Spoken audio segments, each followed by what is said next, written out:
ملیحہ نے واقعی سوچ لیا تھا کہ وہ دوبارہ لائبریری نہیں جائے گی، مگر اس دن جو کتاب اس نے عرض کروائی تھی وہ تیسرے دن ہی اسے واپس لے آئی۔ لائبریری کے اندر قدم رکھتے ہی اس نے محتاط نظروں سے ہر طرف کا جائزہ لیا تھا، اور جب نظر نہیں آیا تو مطمئن ہو کر کتاب واپس کر کے باہر آ گئی۔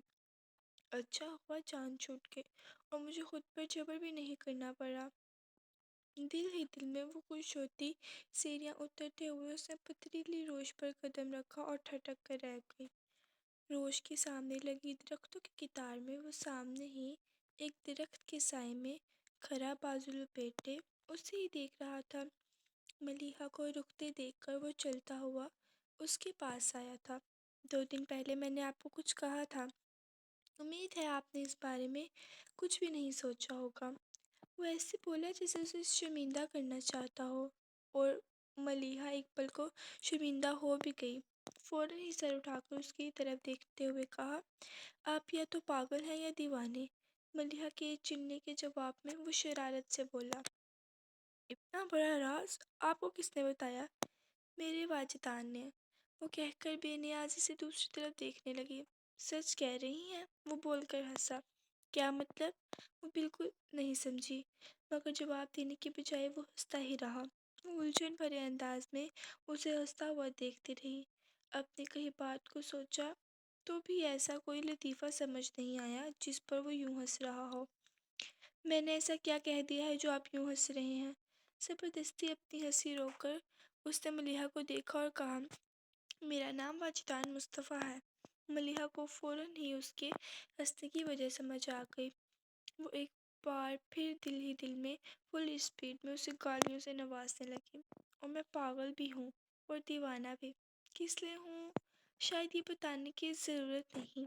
ملیحہ نے سر جھٹکا اور آگے بڑھ گئی۔ کیا آپ آرام سے کہیں بیٹھ کے میری بات سن سکتی ہیں؟ اس کی آواز پر ملیحہ کی تو وہ منت بھرے لہجے میں گو یہ ہو۔ بس 5 منٹ، زیادہ آپ کا وقت نہیں لوں گا۔ اب ملیحہ نے ذرا دھیان سے اس کا چہرہ دیکھا۔ شکل سے تو سلجھا ہوا پڑھا لکھا نظر آ رہا تھا۔ ملیحہ نے سوچا بات سن لینے میں کوئی حرج نہیں ہے، شکل سے تو شریف آدمی لگتا ہے۔ اگر میں طریقے سے سمجھا دوں تو ہو سکتا ہے دوبارہ پریشان نہ کرے۔ سوچتے سوچتے وہ سیڑھیوں پر جا بیٹھی۔ وہ پینٹ کی جیبوں میں ہاتھ ڈالے اس کے سامنے کھڑا ہو گیا۔ میں آپ سے شادی کرنا چاہتا ہوں۔ کیا میری یہ خواہش شرعاً یا قانوناً ناجائز ہے؟ بالکل نہیں، ملیحہ نے بولنے میں سیکنڈ کی دیر نہیں لگائی۔ تو پھر؟ اس نے پوچھا۔ پھر یہ کہ ایک چیز ہوتا ہے معاشرہ، اور جس معاشرے میں آپ اور میں رہتے ہیں وہاں رستے میں بیٹھ کر شادیوں کے فیصلے نہیں کیے جاتے۔ آپ ٹھیک کہہ رہی ہیں، اس نے بھی پل بھر کی تاخیر کے بغیر تائید کی۔ ایسا کریں، مجھے اپنا ایڈریس دے دیں اور کل یہی بات میرے پیرنٹس آپ کے گھر جا کر آپ کے پیرنٹس سے کریں گے، تب تو آپ کو کوئی اعتراض نہیں ہوگا۔ آپ بات سمجھنا ہی نہیں چاہتے، وہ چڑ کر بولی۔ جب میرے پاپا مجھ سے پوچھیں گے کہ میں آپ کو کہاں سے ملی تو کیا کہوں گی کہ رستے میں روک کر آپ نے مجھے پرپوز کیا اور میں نے ہاں کر دی۔ آپ میں کچھ سینس ہے کہ نہیں؟ مجھے معلوم ہے کہ یہ ٹھیک نہیں ہے، مگر میں نے خود بھی نہیں سوچا تھا کہ میرے ساتھ ایسا ہوگا۔ کیا کوئی شخص بھی یقین کرے گا کہ مجھے محبت ہو گئی ہے، وہ بھی ایسی لڑکی سے جسے میں نے پہلے کبھی بھی نہیں دیکھا تھا، جس کا میں نام تک نہیں جانتا؟ اگر کچھ دن پہلے کوئی مجھ سے کہتا کہ رستے میں کسی لڑکی کو روکو اسے شادی کرنے کے لیے مناؤ تو میں کسی بھی قیمت پر ایسا احمقانہ کام کرنے کے لیے راضی نہ ہوتا، مگر اب میں یہی سوچ رہا ہوں، یہ سب بہت عجیب ہے، مگر کیا ان عجیب باتوں کو سوچنے کے بجائے آپ صرف میرے بارے میں نہیں سوچ سکتے؟ ملیحہ کے پیچھے بنی عمارت کو دیکھ کر بول رہا تھا جیسے اس سے مخاطب ہو، دھیمی مگر مضبوط آواز میں، نرم لہجے کے ساتھ ٹھہر ٹھہر کر بولتا۔ بلا شبہ اس کی آواز میں تسخیر کر لینے کی طاقت ہے۔ ملیحہ قائل ہو گئی۔ واجدان اب ملیحہ کو دیکھ رہا تھا۔ میں نے یہ کبھی نہیں کہا تھا کہ آپ کا جواب ہاں میں ہونا چاہیے۔ وہ ایک پل کو رکا، پھر بولا، آپ اگر چاہیں تو انکار بھی کر سکتی ہیں، آپ کو حق ہے، بس اتنی سی درخواست ہے کہ کوئی فیصلہ کرنے سے پہلے بس ایک بار میرے بارے میں سوچ لیجئے۔ میری زندگی آپ کے فیصلے سے جڑی ہے۔ بھلا میں کسی اجنبی کے بارے میں کیوں سوچوں؟ وہ بولی۔ اجنبی ہی صحیح، مگر کیا آپ اپنے 24 گھنٹوں میں سے ایک پل بھی مجھے نہیں دیکھ سکتی؟ وہ اس طرح سے بولا کہ ملیحہ نے گھبرا کر سر ہی جھکا لیا تو وہ مسکرایا۔ اور میں نے اپنے دن رات آپ کو دے ڈالے ہیں۔ نہ میں آپ کے سوا کچھ سوچ سکتا ہوں، نہ آپ کے سوا کچھ سوچنا چاہتا ہوں۔ بہت چاہا تھا میں نے کہ آپ اپنی چاہت نہ کروں، مگر آپ کر بیٹھا ہوں تو مجھے خود پر بھی کوئی اختیار نہیں رہا۔ نہ جانے وہ کیا کوشش ہے جو میں آپ کی طرف کھینچتی ہے، اور میں کھینچا چلا آتا ہوں۔ ملیحہ نے سر اٹھا کر دیکھا تو وہ سر جھکا کر سرگوشیاں کر رہا تھا، مگر یہ سرگوشیاں بھی اتنی واضح تو تھی کہ اس کے کان کی لوئیں سرخ ہو گئی۔ مجھے اس کی بات ماننی ہی نہیں چاہیے تھی۔ اب اسے اپنی غلطی کا احساس ہو رہا تھا۔ اس نے سوچا اٹھ کر بھاگ جائے، مگر واجدان سامنے ہی کھڑا تھا۔ اگر ہاتھ پکڑ کر روک لیا تو وہ اس کے کلر کے سوٹ پر اوڑھے مرون دوپٹے کا کونا مٹھی میں جکڑے فرار کے امکانات پر غور کر رہی تھی کہ تبھی واجدان ناراضگی سے بولا، آپ ہمیشہ یہی کرتی ہیں نا؟ کیا؟ وہ بے ساختہ بولی، یہی کہ جب بات آپ کے فیصلے کی آئی تو فرار کی راہیں ڈھونڈ لیں۔ یہ کیا کہہ رہا ہے؟ اس نے گھبرا کر سوچا۔ میں جو بھی کہہ رہا ہوں ٹھیک کہہ رہا ہوں۔ وہ جیسے ملیحہ کی سوچ کو سن رہا تھا۔ آپ فیصلہ کرنے سے ڈرتی ہیں؟ فیصلہ تو پھر بھی بڑی چیز ہے۔ آپ کو تو رائے کا اظہار بھی مشکل لگتا ہوگا۔ میری کوئی رائے ہو تو اظہار بھی کروں، اس نے نروٹھے پن سے سوچا۔ اور یہ تو ناممکن ہے کہ آپ کی کوئی رائے ہی نہ ہو۔ ملیحہ نے چونک کر اسے دیکھا۔ آپ کے پاس دماغ ہے، سوچ سکتی ہیں تو رائے بھی رکھتی ہوں گی۔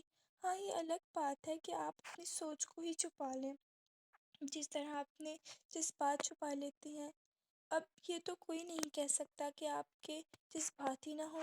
جب محسوسات ہیں تو جذبات اپنے آپ سے ابھر آئیں گے۔ چلو اگر ہو بھی تو کسی کو کیا پرواہ، ایک اور طلق سے سوچ ابھری۔ کسی اور کو نہ صحیح، آپ کو تو اپنے جذبات کی پرواہ کرنی چاہیے۔ اور احسان سے اسے سمجھا رہا تھا۔ جذبات ہی تو روح کا عکس ہوتے ہیں، اور انسان کی شناخت محض وجود سے نہیں کی جا سکتی۔ پتہ نہیں کیوں، لیکن مجھے لگتا ہے کہ آپ نے خود کو محدود کر لیا ہے۔ اپنی ذات کے گرد کھینچے اس حصار کو توڑ ڈالیں، کیونکہ کوئی اور تو شاید اس حصار کو پار ہی کر لے، مگر آپ خود اس حصار کو پار نہیں کر پائیں گی۔ ملیحہ کو اپنے سامنے کھڑے شخص سے خوف آنے لگا تھا۔ شاعر نے کہا تھا، میرا بھی چہرہ پڑھ میرے حالات بتا۔ ملیحہ ایسی کوئی فرمائش نہیں تھی، وجدان کی فرصتیں اس سے پڑھ رہا تھا، جیسے خاص طور پر کسی کام سے آیا ہو۔ وہ گھبرا کر کھڑی ہو گئی۔ یہ میرے بارے میں اتنا کچھ کیسے جانتا ہے؟ کیا میرے چہرے پر لکھا ہے؟ سوچتے ہوئے غیر محسوس انداز میں ملیحہ نے اپنے چہروں کو چھوا۔ واجدان سے اس کی یہ حرکت بھی چھپی نہیں رہی۔ وہ مسکراتا ہوا بولا، آپ کا چہرہ آپ کا دوست ہے، یہ آپ کے بارے میں کسی کو نہیں بتاتا۔ اسے خاموش دیکھ کر وہ کہنے لگا، پوچھیں گے نہیں مجھے آپ کے بارے میں یہ سب کس نے بتایا ہے؟ وہ اب بھی خاموش رہی تو واجدان نے جھک کر اس کی آنکھوں میں دیکھا۔ آپ کی آنکھوں نے؟ آپ جتنا چپ رہتے ہیں یہ اتنا ہی بولتے ہیں، بس سننے والا ہونا چاہیے۔ ملیحہ نے فوراً ہی پلکیں گرا لی تو وہ اس کی گھبراہٹ کو محسوس کر کے بات بدل گیا۔ اب نے مجھے لائبریری میں ہر طرف تلاش کیا، اگر بالکونی میں دیکھ لیتے تو آپ کی تلاش ختم ہو جاتی۔ ملیحہ کو یاد آیا کہ لائبریری میں تو بالکونی بھی تھی، اور اس دن اس نے واجدان کی تلاش میں ہر طرف دیکھا تھا، لیکن بالکونی کی طرف اس کا دھیان ہی نہیں گیا تھا۔ آپ کتاب پڑھا کرتی تھی اور میں آپ کو ایک بات کہوں، میں نے آپ سے پہلے کبھی کسی کو نہیں پڑھا، اور آپ کو تو لگتا ہے حفظ کر لیا ہے، مگر کیا آپ کو پتہ ہے کہ آپ کی آنکھوں سے آپ کی روح تک سیدھا راستہ ہے؟ آپ کی اڑتی گرتی پلکوں کو دیکھتے ہوئے میں وہ راستہ کھوج آیا ہوں۔ اب آپ چاہیں کچھ بھی کر لیں، مگر خود تک پہنچنے سے روک نہیں پائیں گی۔ وہ چیلنج نہیں کر رہا تھا، مگر ملیحہ کو اتنا ہی برا لگا۔ اتنا سب کہنے کے باوجود آپ مجھے سمجھا نہیں سکے کہ آخر میں آپ سے شادی کیوں کروں گی؟ نہیں، وہ کہنے لگا، پوچھنا ہے تو پوچھیں کہ میں آپ سے شادی کیوں کروں گا۔ وہ ملیحہ کی آنکھوں میں جھانکتا 2 قدم آگے آیا۔ اس کی سیاہ مکتاک سی آنکھوں کی کشش نے ملیحہ کو گمسم سا کر دیا تھا۔ کیوں؟ وہ اتنی ہلکی آواز میں بولے کہ واجدہ نے شاید سنی بھی نہ ہوگی، کیونکہ جب سے میں نے آپ کو حفظ کر لیا ہے خود کو بھی بھول گیا ہوں۔ جب وہ جان گئی تھی کہ اس کے لہجے میں تسخیر کر لینے کی طاقت ہے تو کیوں نہ مانی کہ وہ تسخیر کرنے آیا تھا۔ وہ لاؤنج میں آئی اور بنا کسی طرف دیکھے سیدھی اپنے کمرے میں جانے کے لیے دوسرے دروازے کی طرف بڑھ گئی۔ ملیحہ، اپنا نام سن کر وہ پلٹی۔ لاؤنج کے صوفے پر بابا جان اور ملک نظر آئے، آمنے سامنے بیٹھے تھے۔ ٹیبل پر شطرنج کی بساط بچھی تھی۔ بیٹی ذرا ہمارے پاس تو آؤ، اسے آواز دینے والے ملک ناصر اسے بلا رہے تھے۔ پاس جا کر اس نے سلام کیا، جس کا جواب دے کر وہ اس کے سر پر ہاتھ رکھتے ہوئے بولے، جیتی رہو، ادھر بیٹھو میرے پاس۔ انہوں نے ہاتھ پکڑ کر اسے اپنے ساتھ بٹھا لیا۔ کہاں سے آ رہی ہو؟ لائبریری سے۔ پر اتنے گمسم کیوں ہو؟ نہیں انکل، آپ کو یوں ہی لگ رہا ہے۔ اس نے تردید کرنا چاہی۔ یوں ہی تو نہیں، کچھ الجھی ہوئی ہو تو بیٹی، ہم نے سوچا تھا کہ نور الہدیٰ آ جائے گا تو ہماری گڑیا بھی ہنسنا بولنا سیکھ جائے گی، پر لگتا ہے ابھی تک بھائی سے دوستی نہیں ہوئی۔ ابھی نور الہدیٰ کو آئے ہوئے بس 2 دن ہوئے ہیں، اتنی جلدی کیا دوستی ہوگی؟ اس کی طرف سے بابا جان بولے۔ یہ بات بھی صحیح ہے، وہ ہنسے۔ ملک انکل، میں جاؤں؟ موقع دیکھتے ہی اس نے پوچھا۔ انہوں نے فوراً اجازت دے دی۔ ہاں بیٹی جاؤ۔ وہ اٹھنے لگی تو اظہر فروخی نے اس سے کہا، ملیحہ چائے بھجوا دینا اور ذرا جلدی۔ جی بابا جان۔ وہاں سے اٹھ کر کچن کی طرف سے گزرتے ہوئے اس نے بہادر کو چائے کا کہا اور اپنے کمرے کی طرف آ گئی۔ وہ نیچے سے ہی دیکھ چکی تھی اس کے کمرے کے دروازے کے دونوں پٹ پورے کھلے ہوئے تھے۔ وہ حیران ہوئی تھی۔ کمرے میں آئی تو اس نے نور الہدیٰ کو اپنے اسٹوڈیو میں دیکھا۔ وہ اسی طرف چل پڑی۔ نور الہدیٰ ایک پینٹنگ دیکھ رہے تھے۔ آہٹ پر اس کی طرف دیکھ کر مسکرائے۔ ملیحہ کو بالکل توقع نہیں تھی کہ وہ اس کی غیر موجودگی میں اس کے کمرے میں آ جائیں گے، مگر انہیں جیسے پرواہ ہی نہیں تھی۔ کہنے لگے، تم نے بتایا نہیں تم پینٹنگ کرتی ہو اور نہ کبھی بابا جان نے ذکر کیا۔ یہ بات برائے بات تھی، وہ بھلا جواب میں کیا کہتی؟ وہ بھی جواب کے لیے نہیں رکے۔ ویسے تمہیں پینٹر بنانے میں میرا بڑا ہاتھ ہے۔ وہ کیسے؟ یوں ہی اس نے پوچھا۔ وہ کنیوس رکھ کر اس کی طرف مڑے۔ وہ ایسے کہ میرے اسکول کی کاپیاں کتابوں پر تم نے جی پڑھ کر پریکٹس کی تھی۔ پتہ ہے تم 2.5-3 سال کی تھی جب میرے بیگ سے کتابیں نکال کر تم نے کلر پینسل سے ان پر آرٹی ٹیڑھی لکیریں کھینچنا شروع کی تھی، اور ایک بار تم نے مجھے میرے پورے جرنل پر مارکر سے نشان بنا دیے تھے۔ ٹیچر سے ڈانٹ تو پڑی ہی، ساتھ میں سزا بھی ملی تھی، اور پورا جرنل جو دوبارہ بنانا پڑا تھا وہ الگ۔ اتنے سالوں بعد بچپن کی ایک حرکت پر وہ شرمندہ ہو گئی۔ ہاں مجھے یاد ہے، امی نے مجھے بہت ڈانٹا تھا، مگر غلطی پوری طرح سے میری نہیں تھی۔ میں آپ کے سامنے بیٹھ کر ہی آپ کی کتابیں خراب کیا کرتی تھی، لیکن آپ نے مجھے کبھی نہیں ٹوکا، وہ بولی۔ تو ٹوکتا بھی کیسے؟ ایک بار کہیں منع کیا تھا، تم رونا شروع ہو گئی۔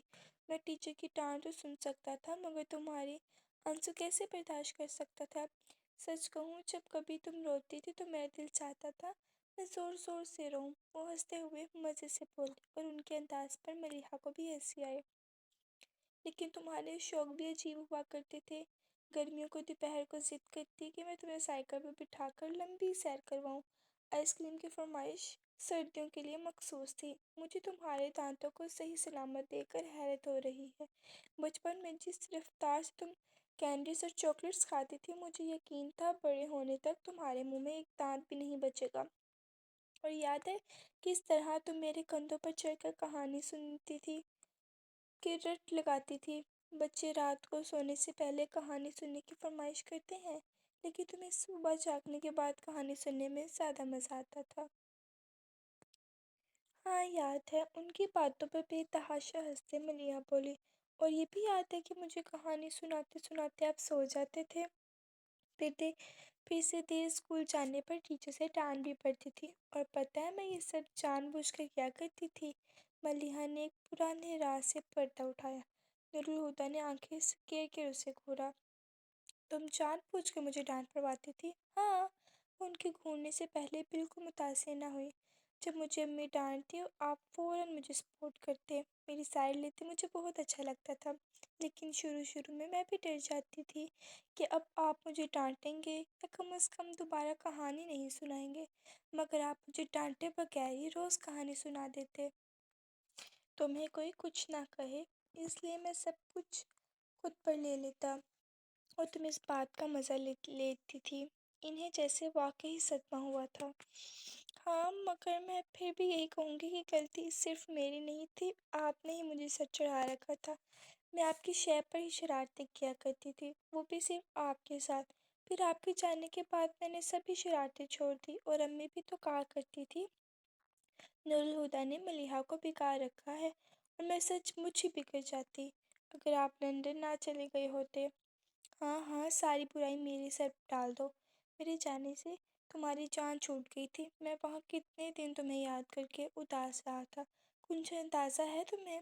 بار بار فون کرتا کہ تمہاری آواز ہی سن لوں، مگر ہر جواب ملتا ملیحہ بات نہیں کرنا چاہتی۔ وہ تو میں آپ سے ناراض تھی، اس نے آہستہ سے کہا۔ وہ کیوں بھلا؟ نور الہدیٰ حیران ہوئے۔ کتنے آرام سے مجھے چھوڑ کر چلے گئے تھے، یہ بھی نہیں سوچا میرا کیا ہوگا؟ امی تو ہمیشہ بیمار رہتی تھی، اور بابا جان کبھی بھی بہت دنوں کے لیے گھر نہیں رہے۔ میرا سارا وقت بس آپ کے ساتھ ہی تو گزرنا تھا۔ مجھے آپ کے چلے جانے پر بہت غصہ آیا تھا، اس لیے جب آپ کا فون آتا تو میں چھپ جاتی تھی۔ اتنی لمبی ناراضگی کہ پھر سالوں تک بات ہی نہیں کی، وہ شکوہ کر رہے تھے۔ ایسا تو نہیں تھا کہ کبھی بات ہی نہیں کی، فون تو میں بھی کیا کرتی تھی۔ ہاں، سال میں ایک بار۔ ایسی بھی کیا ناراضگی؟ ناراضگی تو بس شروع کے مہینوں تک ہی تھی، مگر پھر بہلنے کے ساتھ ساتھ میں آپ کو بھول بھی گئی تھی۔ بھلا تب میری عمر ہی کیا تھی، 6 یا 7 سال؟ بہت جلدی اجنبی ہو گئے تھے آپ، اسی لیے آپ سے فون پر بات نہیں کر پائی تھی۔ جانتا تھا تم مجھے بھول چکی ہو۔ وہ اچانک ہی سنجیدہ ہو گئے تھے۔ ملیحہ کو اچانک ہی احساس ہوا وہ جان بوجھ کر اس کے بچپن کے حوالے سے بات کر رہے تھے۔ کس طرح باتوں باتوں میں وہ ان سے بے تکلف ہو گئی تھی۔ فرینڈز، انہوں نے اپنا ہاتھ اس کی طرف بڑھایا تو ملیحہ نے بالتحمل ان کا ہاتھ اپنے ہاتھ میں لے لیا۔ Always and for ever. انہوں نے پل بھر کا اس کا ہاتھ تھام کر چھوڑتے ہوئے ایک پیکٹ اٹھا کر اس کی طرف بڑھایا۔ یہ وہی پیکٹ تھا جو ملیحہ اس دن ان کے سامان میں دیکھ چکی تھی، پرانی دوستی کی نئی شروعات کے لیے۔ انہوں نے مسکرا کر اسے دیکھتے ہوئے کہا تو اس نے بھی ایک مسکراہٹ کے ساتھ پیکٹ ان کے ہاتھوں سے لے لیا۔ تھینک یو ہادی بھائی۔ اوہ گاڈ، وہ بے پناہ خوشی کا اظہار کرتے ہوئے بولے۔ کان ترس گئے تھے اس خاطب کو سننے کے لیے۔ وہ بخل سی ہو گئی تھی۔ کھلے دروازے پر بہادر کی دستک پر دونوں ہی ادھر متوجہ ہوئے تھے۔ کہیے بہادر صاحب، آپ کو کیا کہنا ہے؟ نور الہدیٰ کے اس طرح بولنے پر وہ کچھ شرما سا گیا اور کہا، بی بی صاحب کے لیے سمیر بی بی کا فون آیا ہے۔ وہ فوراً ہی کھڑی ہو گئی۔ سمیرہ تمہاری فرینڈ ہے؟ ہاں، اس نے کہا، پھر خیال آنے پر بتایا، لیکن میری کزن بھی ہے، افتخار ماموں کی بیٹی۔ اچھا، انہوں نے کہا، اور وہ جھٹ پٹ فون سننے کے لیے کمرے سے نکل گئی۔ رات عشاء کی نماز پڑھ کر ملیحہ اپنی ڈائری کے بالکونی میں آ گئی۔ جن کی نگاہ جسم کے پار جا سکتی ہو، وہ بھی دل سے آگے احساس تک پہنچ کر رک جاتے ہیں۔ مگر واجدان مصطفیٰ عجیب شخص ہے، روح کی باتیں کرتا ہے، اور باتیں بھی ایسی کہ سنو تو دل چاہے سنتے ہی جاؤ۔ پر میری دعا ہے کہ میں واجدان مصطفیٰ سے دوبارہ کبھی نہ ملوں۔ مجھے ڈر ہے کہ یہ وہ مجھ سب سے کروا لے گا جو میں کبھی کرنا نہیں چاہتی، جسے کرنے کی مجھ میں ہمت بھی نہیں ہے۔ وہ اپنے دل کو تھپکتے ہیں اور سوچتے ہیں کہ تتلیوں کے پروں پر کہانیاں لکھ کر بچائیں کیسے انہیں دھوپ کی تمازت سے۔ وجدان کے ساتھ ہوئی اس دوسری ملاقات کو 2 مہینے ہونے والے تھے، مگر ملیحہ نے اس دوران ایک بار بھی لائبریری کا رخ نہیں کیا تھا۔ اسے یقین تھا وہ ابھی بھی اسی درخت کے نیچے کھڑا ہوگا جہاں وہ اسے چھوڑ آئی تھی۔ وہ لاکھ انکار کرتی مگر یہ سچ تھا کہ وہ اسے ڈسٹرب کر گیا تھا۔ اس کے دل کے دروازے ہی تو بند ہی رہے، مگر وہی دل میں اسے ادا سے آیا جیسے سورج کی روشنی بند دروازوں کی جھلیوں سے گزر کر اندر کے منظر کو روشن کر کے اپنے ہونے کا اعلان کر دے۔ ملیحہ کی حالت اس دان جیسی تھی جو وان عیاں ہوتے مناظر سے صرف نظر کرنے کو ہتھیلیاں آنکھوں پر رکھ لے، پر جب اجالے نے بند پلکوں میں بھی راستہ بنا لیا تو تڑپ کر وہیں ہتھیلیاں آسمان کی طرف اٹھا دیں کہ سورج کو ہی ڈھانپ لے۔ وجدان کے وجود سے پھوٹتی روشنی نے جب پہلے پہر ملیحہ کی آنکھوں کو چھوا تو اس نے اپنی آنکھیں بند کر لیں، اور پھر اسے پتہ نہیں چلا کہ اسی کی بے خبری میں اس کے آس پاس کتنا اجالا بکھر گیا تھا، اور جب معلوم ہوا تو وہ اندیشہ محبت سے گھبرا اٹھی۔ عجیب سی حالت ہو گئی تھی اس کی، بیٹھے بیٹھے چونک جاتی، بولتے بولتے ایک دم ہی چپ ہو جاتی، اور جب کچھ سمجھ نہیں آتا تو نورالہدیٰ کے پاس پہنچ جاتی۔ اظہر فاروقی نے ملیحہ میں آئی ان تبدیلیوں کو محسوس بھی نہیں کیا تھا، لیکن نورالہدیٰ نے نہ صرف محسوس کر لیا تھا بلکہ وہ ٹھٹک بھی گئے تھے۔ ملیحہ کا بے اختیار اپنی طرف آنا انہیں چونکا گیا تھا۔ انہیں اسٹڈی میں کام کرتے ہوئے بہت راحت ہو گئی تھی۔ انہوں نے بال کلاک کو دیکھا جو 12 بجا رہا تھا، پھر باقی کام کل نپٹانے کا سوچ کر وہ پیپر سمیٹنے لگے۔ تبھی ملیحہ آ گئی۔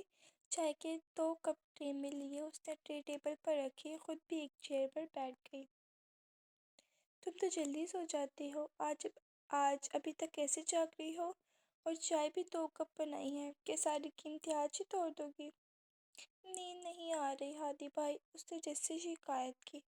مگر مجھے تو بہت نیند آ رہی ہے اور میں بس ابھی سونے ہی جا رہا ہوں، وہ اسے چھیڑنے کو بولے اور وہ چڑ بھی گئی۔ آپ کوئی سونے نہیں جا رہے بلکہ میرے ساتھ چائے پئیں گے اور باتیں کریں گے، وہ اسے دیکھ کر بولے۔ زبردستی ہے؟ ہاں ہے تو، اس نے صاف گوئی سے کہا، مگر صرف آپ کے ساتھ، جیسی تمہاری مرضی۔ انہوں نے کپ اٹھا لیا اور گھونٹ بھر کر بولے، افتخار ماموں آئے تھے۔ ہاں، اس نے کہا، لیکن آپ تو اس وقت گھر پر نہیں تھے۔ سڑک سے اندر آتے ہوئے میں نے ان کی گاڑی گیٹ سے نکلتے دیکھی تھی، انہوں نے کہا تو ملیحہ سر ہلاتے ہوئے بتانے لگی۔ ان کے ساتھ منیر ماموں بھی تھے، وہ دونوں مجھے لینے آئے تھے۔ کیوں؟ انہوں نے یوں ہی پوچھ لیا۔ میں نے بتایا تھا نا، 25 نومبر کو سمیرہ اور آفاق بھائی کی شادی ہے، سب رشتہ دار اکٹھے ہو چکے ہیں، کل لاہور سے خالہ بھی آ جائیں گی تو ماموں نے سوچا مجھے بھی لے کر جائیں۔ تو پھر تم گئی نہیں؟ پاپا جان نے منع کر دیا ہے، جا کر رہنے کی کیا ضرورت ہے، شادی میں بھجوا دیں گے۔ اس میں بھلا ضرورت کا کیا چکر ہے، تمہارے سب کزنز آئے ہوئے ہیں، ان کے ساتھ انجوائے کر لیتی۔ اور یہ آفاق بھی تمہارا کزن ہے نا، منیر ماموں کے بڑے بیٹے ہیں، اور اس دن کارڈ دینے بھی تو آئے تھے، پھر تمہیں ضرور جانا چاہیے، تمہارے 2 کزنز کی شادی ہے۔ مگر بابا جان نے منع کیا ہے، اسے سر جھکا کر ہلکے سے کہا۔ تم جانا چاہتی ہو؟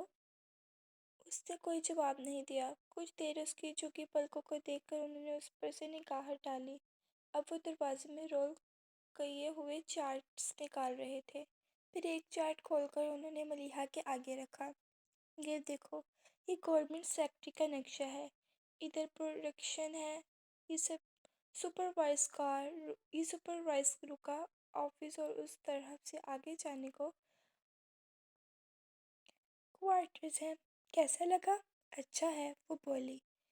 نورالہدیٰ نے باقی کے 2 چارٹس بھی کھول کر پہلے سے کھلے چارٹ پر برابر برابر رکھ دیے۔ اور یہ دونوں آفس کی بلڈنگ کے نقشے ہیں۔ 2 آفس بنوائیں گے؟ نہیں، آفس تو ایک ہی ہوگا۔ یہ نقشہ 2 الگ انجینئرنگ زی نے بنائے ہیں، اور یہ دونوں ہی اتنے اچھے ہیں کہ میں کسی ایک کا انتخاب کرتے ہوئے کنفیوز ہو رہا ہوں۔ ذرا تم بتاؤ ان میں سے کون سا نقشہ زیادہ بہتر ہے؟ میں کیسے بتا سکتی ہوں؟ تم پیٹر ہو، مجھ سے بہترین نقشوں کو سمجھ سکتی ہو، مگر پینٹر اور آرکیٹیکچر میں فرق ہوتا ہے ہادی بھائی، نور الہدیٰ چڑ گئے۔ ایک ذرا سی رائے ہی تو دینی ہے ملیحہ، اور تم اس قدر ہچکچا رہی ہو، اور اس نے بھی تو کہا تھا۔ آپ کو تو رائے کا اظہار بھی مشکل ہی لگتا ہوگا۔ اچانک واجدان کا جملہ کانوں میں باز گشت کرنے لگا۔ ملیحہ نے دھیرے سے اقرار کر لیا، ہاں، کیوں نہ کہ کبھی کسی نے میری رائے پوچھی ہی نہیں۔ نور الہدیٰ نے پل بھر اس کو دیکھا، پھر اس کے گال پر ہاتھ رکھ کر اس کا چہرہ اپنی طرف اب جو میں پوچھ رہا ہوں۔ ملیحہ نے ایک نقشہ ان کی طرف کیا۔ نور الہدیٰ نے نقشہ دیکھا اور بولے، اور تم کہتی ہو تمہیں سینٹی میٹ نوپ کر کھینچی گئی لائنوں کی سمجھ نہیں۔ وہ ان کی بات کو انسنا کرتے ہوئے پوچھنے لگی، آپ نے یہ نقشے اب بھی اپروو نہیں کروائے؟ تم سے اپروو کروائیں بغیر میں انہیں اپروو کر لے کیے کیسے بھیج سکتا ہوں؟ ملیحہ نے ان کی طرف دیکھا اور بس دیکھ کر رہ گئی۔